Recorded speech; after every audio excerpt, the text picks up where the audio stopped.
So welcome back. This is part 4 of our online tutorial series. And in this tutorial, we're looking at Designer's patch window and how you can patch fixtures within your project file.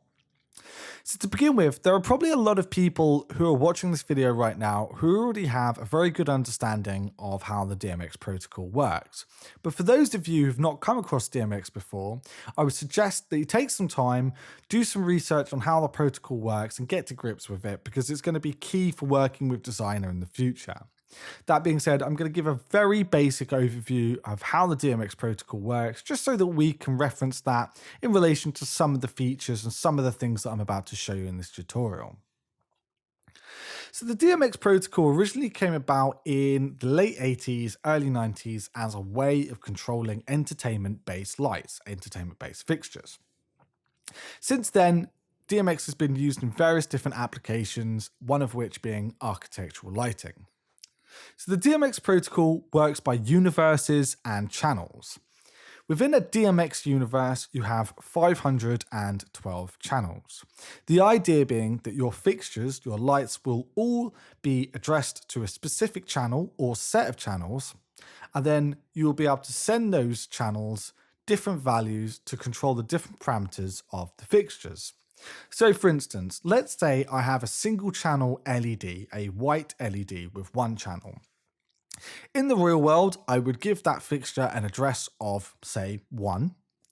Then I would take a fixture within my layout view, within my project view, and I would patch that fixture to that address. This enables the Pharos controllers to send data to that channel in order for it to be controlled. Now, the values it will send that channel will be between 0 and 255, 255 being max, 0 being 0 off. So I can then send data to that fixture, and that will then control the intensity of that parameter. So for instance, let's say I had a RGB fixture, a fixture that had 3 channels. Within Designer, I can take that fixture, I can patch that to a starting address of address number 1, or whatever that fixture's been addressed to. And now I can send this fixture 3 different sets of values to control the red, the green, and the blue within that fixture. So if I was to send max values, i.e. 255, 255, 255 to all 3 channels, the fixture would go white. If I was to send it 0, 0, 0, the fixture would obviously be off, but I could of course just send the first channel, the red channel, to full, making it red, or any of the 3 channels in any combination that I wanted to. I should note that the DMX protocol is streaming. It sends its values about 33 times a second. So what this means is you can consistently update the look of that fixture, which can create really nice transitions and really nice patterns in your project. As you've just seen, taking a fixture and patching it to a specific address within Designer is really easy. I've just simply selected this fixture, I've dragged it onto the starting address, and then I just simply let go.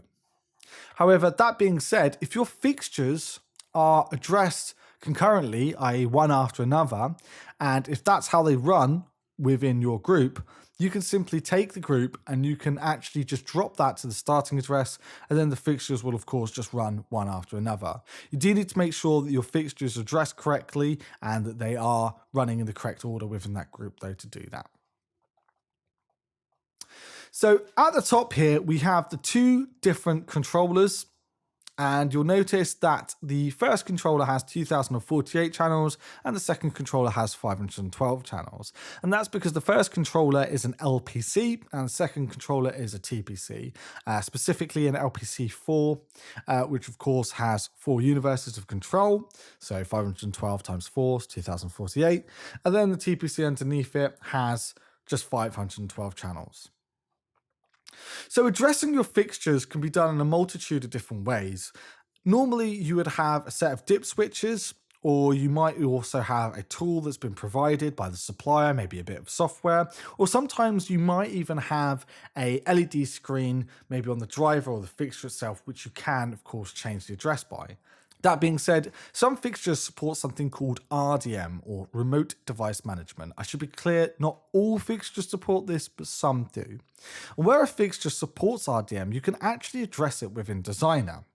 So the way you would use RDM is you would go over to the right-hand corner, you would click on whichever port the fixture was addressed to, click Discover on port 1, and now you can click Discover, and this will then do a search on that DMX line, and it will bring back any data from the fixtures that can, of course, support RDM.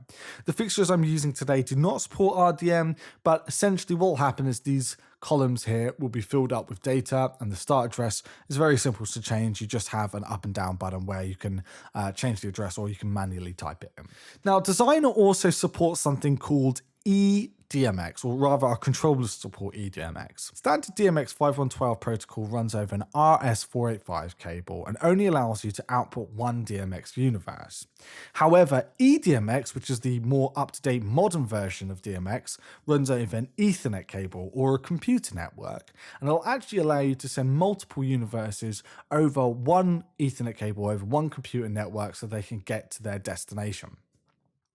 So the 4 different types of eDMX that we support within Designer are ArtNet, Streaming ACN, KaiNet, and PathPort.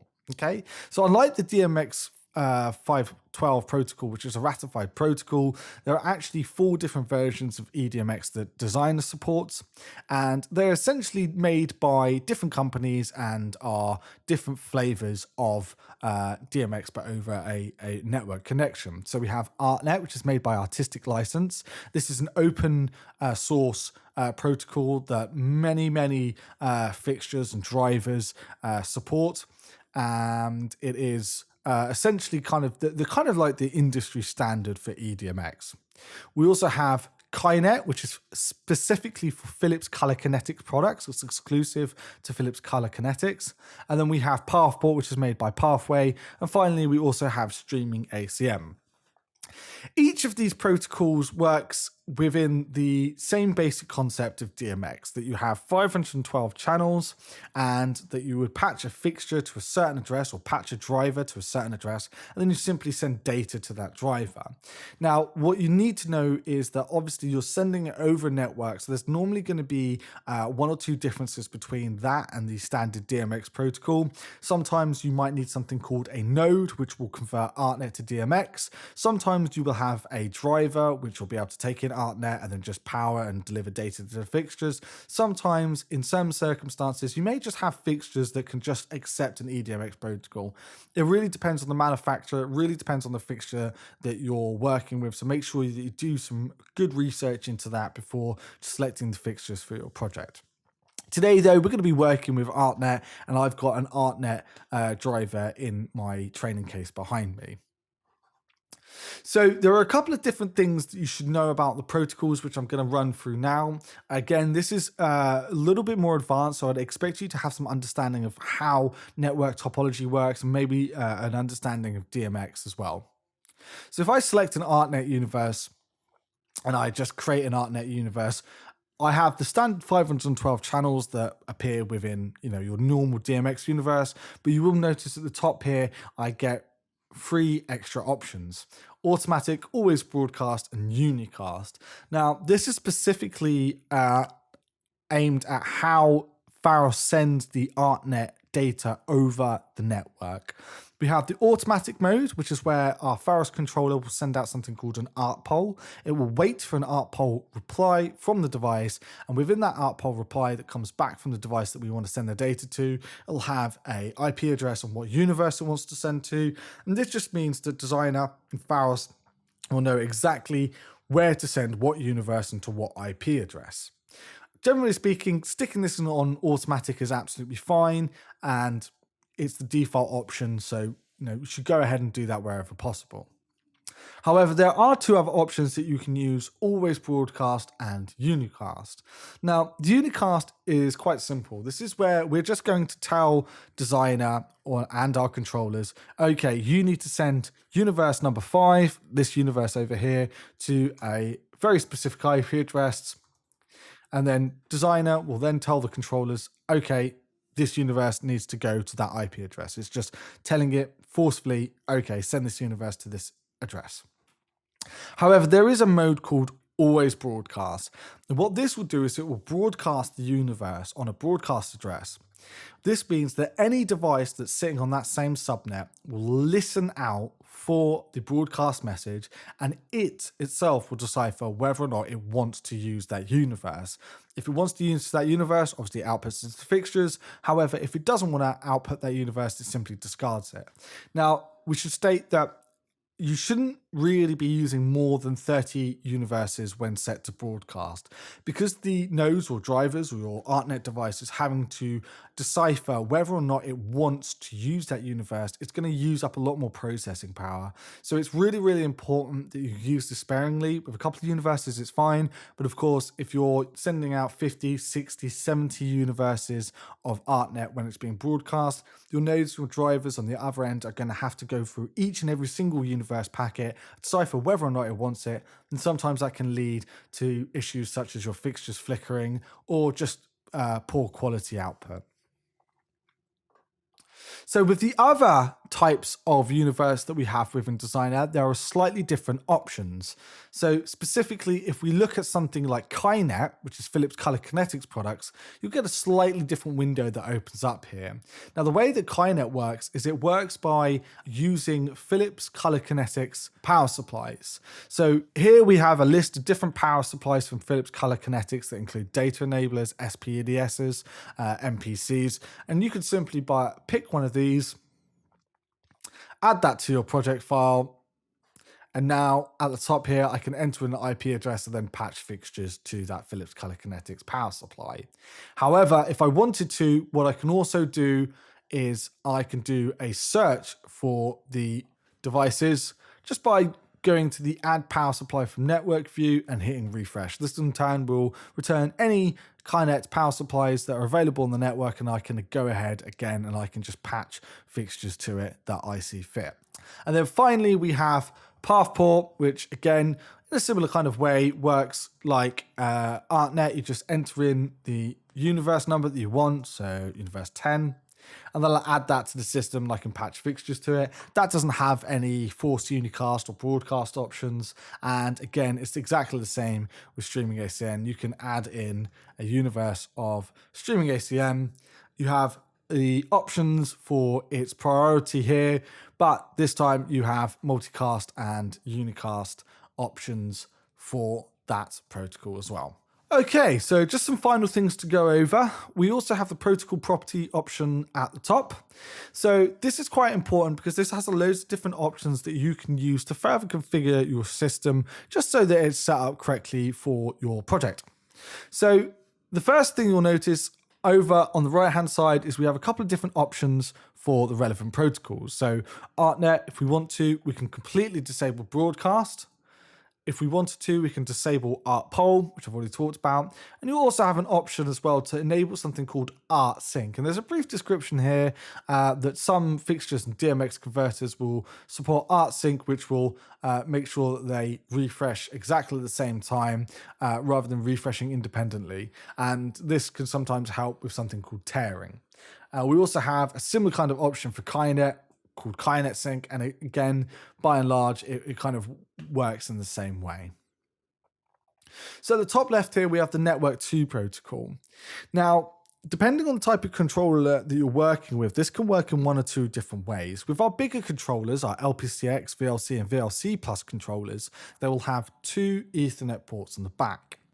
One is for management and the other is for delivery of lighting data. So the management address, as I've already shown you in tutorial number 1, is set up right at the start when we're in the network page. However, the second network port is set up here with the Network 2 protocol. Okay, so this is just where you're going to give the lighting data port its IP address. However, with our smaller controllers like the LPC and with the TPC, they only have one Ethernet port. So instead, what this uses is something called multi-homing. Now, multi-homing is essentially where one Ethernet port can have two IP addresses, okay? And sometimes you can use this so that your data is on different ranges, on different subnets, but also another benefit of this is so that you can use something called VLAN tagging. And essentially what that means is that it's going to have a tag on it, which a switch can use to route it to the right port or to the right VLAN. Now, again, that's more of an advanced concept, but it's just something that I wanted to go over. And again, you will need to set up your managed switch correctly in order for you to use it. But of course, if you want to know more about that, just email into support and we'll be happy to help you. So the final option that I want to look at is EDMX pass-through. So EDMX pass-through can be particularly useful for scenarios whereby you have an LPC controlling architectural lighting, let's just say in a theatre. Then you have an entertainment company that comes in that's got their lighting desk, and not only do they want to control the stage lighting, but they also want to control the architectural lighting as well. Well, with EDMX pass-through, it's a really nice option to allow them to do this. Essentially what it allows for is it allows two universes, either Streaming ACN or ArtNet, to literally pass through the Pharos controller and then be output on the two DMX ports, which in turn will then control whatever that's connected to. Later on, we'll come on to how to use triggers. Okay, so once I've done that, what I want to do now is I just want to quickly show you how you can import more CSV data like we've done in our previous tutorials to build this patch window. You can, of course, follow the sheet within the training resources to patch all of the fixtures in one by one if you want to get used to the controls. However, if you're quite confident on patching fixtures already, I'm just going to go ahead now and I'm going to show you just an easy way that we can import patch data just to patch all of our fixtures. And again, like I've shown you in previous tutorials, this can be a great time saver. So it's definitely worth looking into making CSV files, especially for patching fixtures when you've got a project with, you know, hundreds or thousands of fixtures. It really can save you a lot of time. Okay, so to bring in the CSV file, what I'm going to do is I'm going to click in the top right hand corner here. I'm going to click on the hamburger menu. I'm going to go to import objects. Now I'm going to go to patch. I'm going to click on the blue folder icon. That's going to open up a window just like before. I'm going to go to the training folder resources. And then I'm going to go to where it says training patch and layout. And then finally, there is a option to bring in patch records export. I'm going to go ahead, click that, click next, and then finally click finish. Okay, so that's now brought in all of that patch data.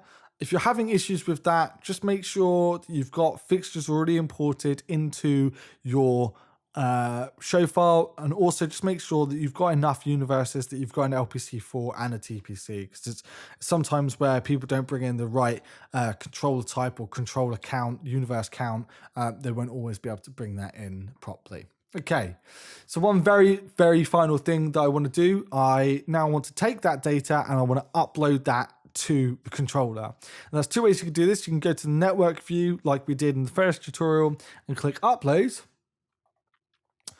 And that's just uploaded that to the controller. Or alternatively, what I can do is I can actually click Control U or Apple U, depending on your OS, and that will just bring up the upload box anywhere within your designer file, whether you're in the mapping view or layout view, doesn't matter, you can bring it up. So again, I'm going to upload that. So now that that's uploaded, there is a blue icon up here called highlight. This is the final thing I'm going to show you in today's tutorial.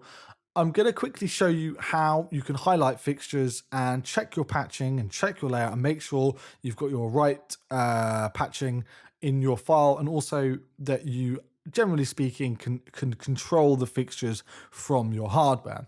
So a couple of ways to do this. You can turn your fixtures on. You can highlight your fixtures by selecting a set of fixtures and then clicking highlight.